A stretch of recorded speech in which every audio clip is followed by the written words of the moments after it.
नमस्कार दोस्तों, आज हम चर्चा करें भारतीय संविधान की प्रस्तावना के बारे में। प्रस्तावना के संबंध में हम बात करें तो उनसे संबंधित प्रस्तावना से संबंधित कई क्वेश्चन आ जाते हैं। जैसे मान लो प्रस्तावना कहाँ से ली गई है, प्रस्तावना से संबंधित वाद है, तो उनके बारे में हम चर्चा कर रहे हैं। प्रस्तावना प्रस्तावना का पहला प्रश्न तो यही हो जाता है, प्रस्तावना किस देश से ली गई है। तो सीधा प्रश्न आ जाए कहाँ से ली गई, तो यूएस से, यूएसए। अगर भाषा की बात आ जाए तो भाषा, प्रस्तावना की भाषा कहाँ से ली गई है, तो ऑस्ट्रेलिया से। फिर प्रस्तावना के संबंध में जो है प्रस्तावना, यह संविधान के क्या आकांक्षा व आदर्शों का उल्लेख करती है। पूरा का पूरा संविधान का नील पत्र है, ब्लू प्रिंट है ये प्रस्तावना का मूल आधार। प्रस्तावना का मूल आधार कौन सा है, तो प्रस्तावना का मूल आधार है जो नेहरू जी के द्वारा लाए गए थे उद्देश्य प्रस्ताव। वही उद्देश्य प्रस्ताव, उद्देश्य प्रस्ताव, इसलिए प्रस्तावना को उद्देश्य का भी कहते हैं। ठीक है, ये कब लाए थे, 13 दिसंबर 1946 को। और ये स्वीकृत कब हुए थे, तो 22 जनवरी 1947 को। ये प्रस्तावना के क्या मूल आधार है। प्रस्तावना को आत्मा, आत्मा किसने कहा है, तो दुर्गादास भार्गव ने, दुर्गादास भार्गव ने कहा प्रस्तावना को क्या कहा, भारतीय संविधान की आत्मा। ठीक है, आत्मा से अगर मूल आत्मा आ जाए, मूल आत्मा, तो मूल आत्मा किसने कहा है, मूल आत्मा एक सुप्रीम कोर्ट ने अपने निर्णय में दिया था 1967 में मोहम्मद हिदायतुल्लाह खान ने, मोहम्मद हिदायतुल्लाह।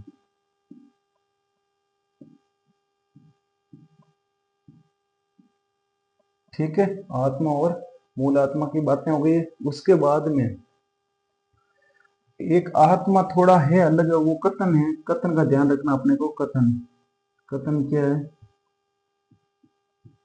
कि अगर संविधान शरीर है, संविधान शरीर है तो प्रस्तावना क्या है, आत्मा। तो प्रस्तावना क्या है, आत्मा। प्रस्तावना आधारशिला है, प्रस्तावना आधारशिला है तो संविधान, तो संविधान अट्ठालिका, अट्ठालिका, अट्ठालिका या इमारत। ये बातें किसने कही है, ये कही है सुभाष कश्यप ने,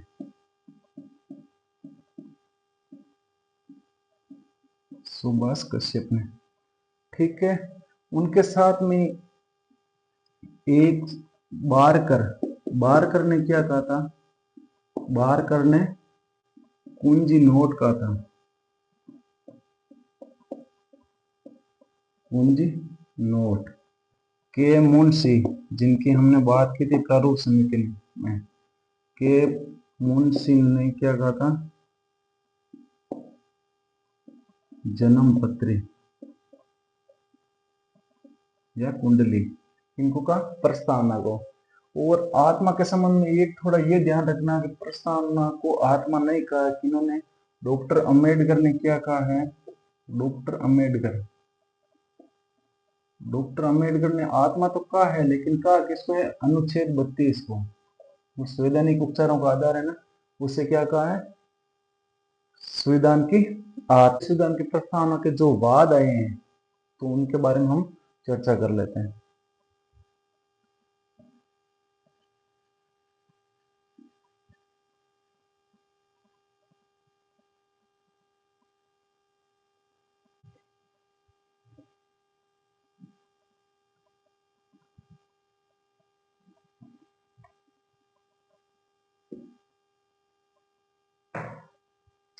तो वाद 1957 में मदन गोपाल वाद, मदन गोपाल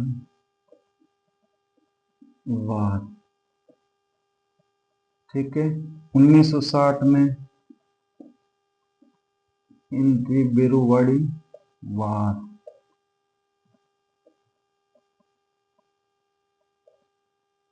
इन दोनों में क्या है, आपको भारतीय संविधान की क्या भाग नहीं माना गया है, प्रस्तावना को भाग नहीं माना गया है। इसमें कह दिया भाग नहीं है, फिर वाद आया उसमें भी कह दिया भाग नहीं है। तो 1973 में एक और वाद आया, एक और वाद आया, कौन सा, केशवानंद,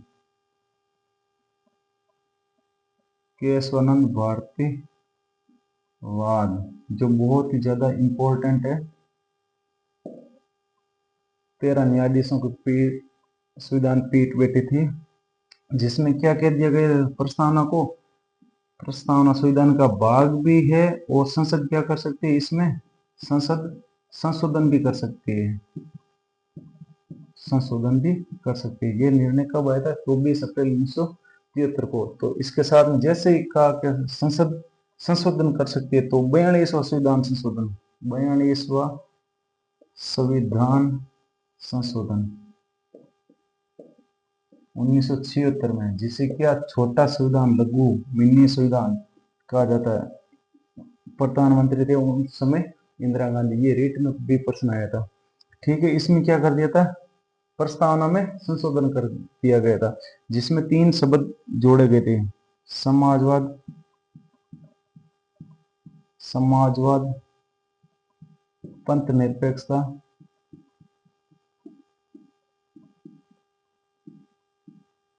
और अखंडता,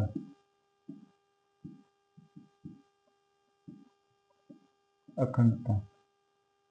ठीक है, ये 3 शब्द जोड़े गए। कई बार प्रश्न आता है कितने शब्द जोड़े गए, तो 3 शब्द जोड़े गए। ठीक है, इसी के साथ में अभी तक एक बार ही संशोधन हुआ, भारतीय संविधान प्रस्तावना में एक बार ही संशोधन हुआ है। प्रस्तावना तो आपको याद करनी पड़ेगी, क्योंकि उनसे क्वेश्चन आते हैं सीधा, कई बार पूछ लेते कौन सा शब्द प्रस्तावना में आया है, कौन सा शब्द नहीं आया है। प्रस्तावना तो हाल के दिनों में स्कूलों में भी शुरू कर दी गई है।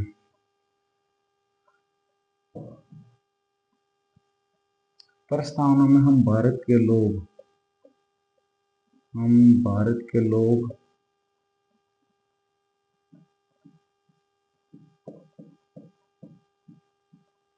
भारत के लोग भारत को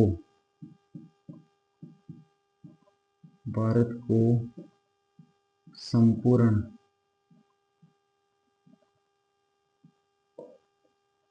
प्रभुत्व संपन्न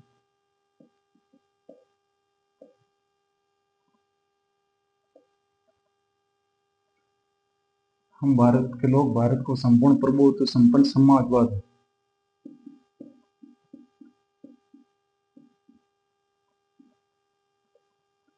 पंथ निरपेक्षता,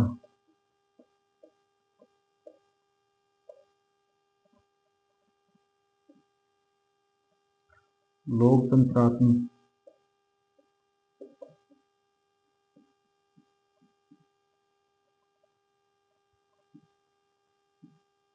गणराज्य बनाने के लिए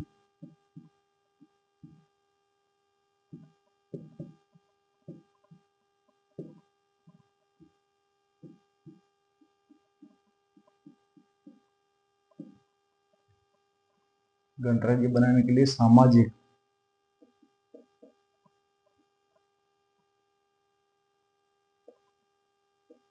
आर्थिक और राजनीतिक न्याय,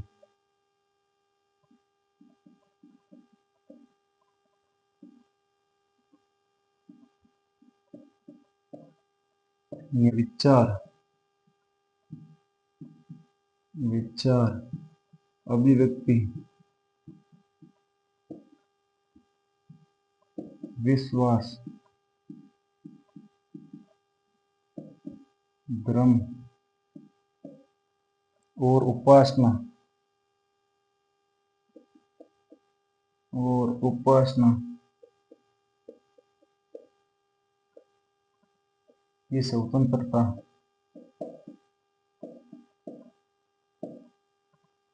प्रतिष्ठा और अवसर की समता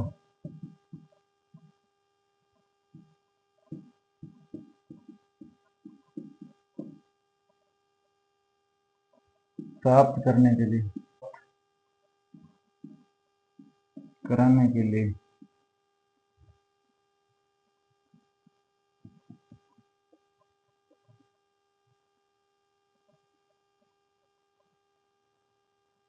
तथा उन सब में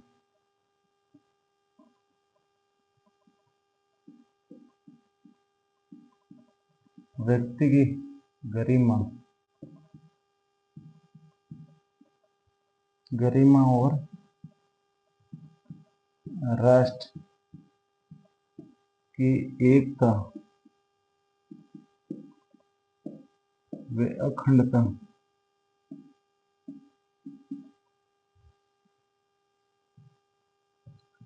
को सुनिश्चित करने वाली बंधुता बढ़ाने के लिए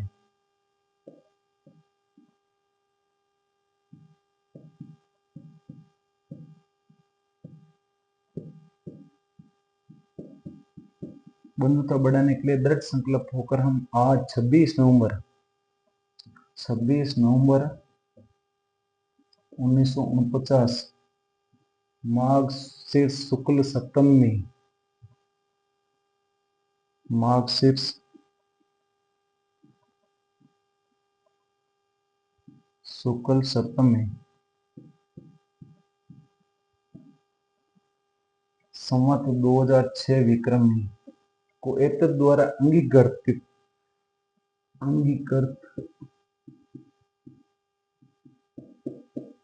अधिनियमित और आत्मार्पित करते हैं। ये या तो भारतीय संविधान की प्रस्तावना आपको पूरी याद हो, नहीं याद हो तो इसमें से ये याद करना। जैसे भारत शब्द का 2 बार उल्लेख हुआ, ये प्रश्न आए हुए हैं, जो प्रश्न आए उन्हीं की चर्चा कर रहा हूँ।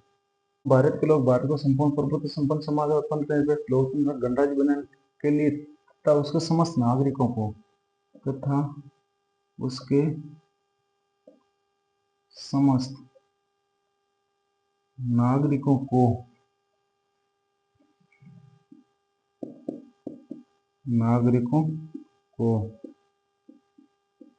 सामाजिक, आर्थिक, राजनीतिक, न्याय, विचार, अभिव्यक्ति, विश्वास, धर्म और उपासना की स्वतंत्रता, प्रतिष्ठा और अवसर की समता प्राप्त कराने के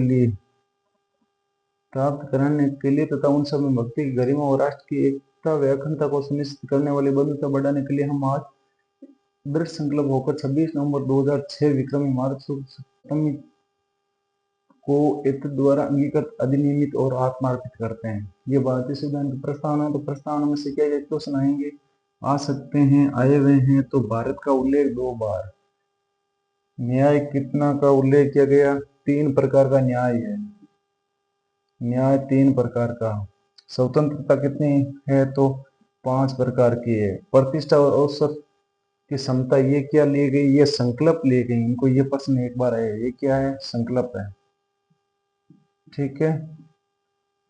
और जो संविधान संशोधन 1976 संविधान संशोधन 1976 में संशोधन किए गए हैं, उसमें 2 शब्द तो प्रथम पैरा में जोड़े गए हैं, समाजवाद और पंथ निरपेक्ष। और जो समाजवाद, पंथ निरपेक्ष और अखंडता जोड़ी गई है और 6ठा पैरा में, ठीक है। ये जो अखंडता है, ये कौन सा पैरा है, 6ठा। ये मैंने तो इसलिए लिख दिया, बोर्ड छोटा है इसलिए सीधा पूरा एक साथ ही लिख दिया, ठीक। एक इनका आप ये ध्यान रखना है, तीनों शब्दों का क्रम, ये भी प्रश्न पूछा हुआ है।